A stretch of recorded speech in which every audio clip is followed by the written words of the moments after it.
Saudi আরব সহ মধ্যপ্রাচ্যের দেশগুলোর সঙ্গে মিল রেখে সাতক্ষীরার অন্তত ২০টি গ্রামে ঈদুল ফিতরের জামাত অনুষ্ঠিত হয়েছে।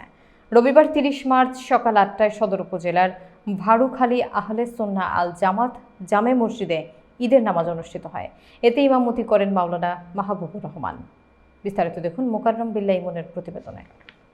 সাতক্ষীরা জেলার বাউখোলা, ভালুকা, চাঁদপুর, জেঠুয়া, ইসলামকাঠি, কলারোয়া, শ্যামনগর সহ বিভিন্ন স্থানে সৌদি আরবের সঙ্গে মিল রেখে ঈদের জামাত অনুষ্ঠিত হয়েছে।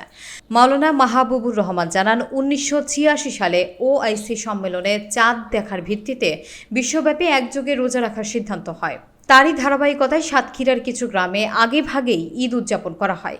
তিনি অন্তর্বর্তীকালীন সরকারের প্রধান উপদেষ্টা ডক্টর ইউনূসের কাছে বাংলাদেশেও একযোগে ঈদ উদযাপনের দাবি জানান।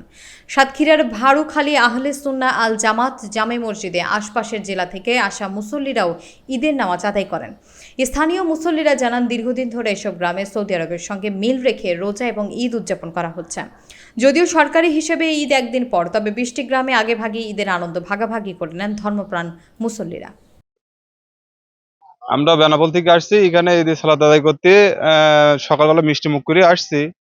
এই যে সাতক্ষীরা ভারুখালী আসছি ঈদের জামাত পড়ে ১২ তারিখ বিষয় ঈদের সালাত আদায় করছি। প্রধান উপদেষ্টা যিনি ডক্টর আমাদের ইউনূস সাহেবের মাধ্যমে ইসলামিক ফাউন্ডেশনের পরিচালককে নিয়ে এক জায়গায় বসে বৈঠক করে আমাদের এই ঘোষণাটা আমাদের সুবিধা হবে। এবং সবচেয়ে বড় জামাত হয় শ্যামনগরে, আর হচ্ছে আপনার ওখানে ইসলামখাটি, বাউখোলা, কুশখালী এবং এই আপনার ভাড়ুখালী, এই কয়েক জায়গায় মোটামুটি ঈদের জামাত হয় প্রতি বছর। ঈদের ফেতরের সালাত আদায় করছি। এর জন্য আরো একবার আলহামদুলিল্লাহ। আল্লাহ রসুলের কথা, তোমরা চাঁদ দেখি রোজা রাখো, চাঁদ দেখি ঈদ করো।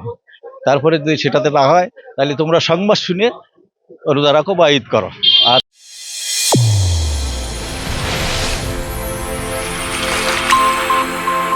চ্যানেল A1 হৃদয় রেসপন্স।